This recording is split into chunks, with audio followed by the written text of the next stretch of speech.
Hello friends, आज की कहानी है पैसों की कीमत। एक दिन घर से बाहर निकाल दिया और कहा कि जाओ पैसे कमा के लाओ। लड़का परेशानी में आ गया, माँ के पास गया। माँ ने उसको पैसे दे दिए, लेकिन इस बात का पता पिता को चल गया था। जैसे वह शाम को पिताजी के पास पैसे लेकर पहुंचा तो पिताजी ने कहा कि जाओ इन पैसों को कुएं में फेंक के आओ। और उसने वो पैसे कुएं में डाल दिए। उसको उन पैसों की कीमत ही नहीं पता थी।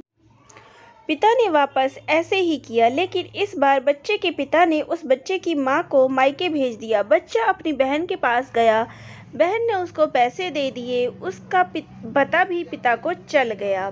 शाम को जब वह घर आया और उसके पिता को पैसे दिए तो उसके पिता ने कहा कि जाओ इनको भी कुएं में डाल के आओ।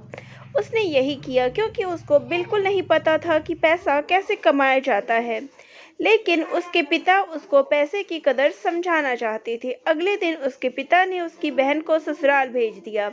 अब बच्चा परेशानी में आ गया कि अब उसके पास कोई ऑप्शन नहीं था।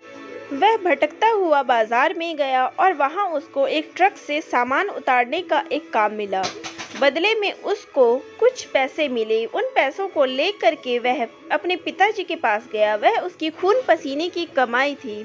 पिताजी ने कहा कि जाओ इन पैसों को कुएं में फेंकाओ। इस बार उसकी ज्वाला भड़क उठी थी और उसे बेहद गुस्सा आया। यह मेरी खून पसीने की कमाई हुई मेहनत के पैसे हैं। तो उसके पिताजी ने कहा कि अब आई तुम्हें यह बात समझ में कि पैसे कितनी मेहनत से कमाए जाते हैं।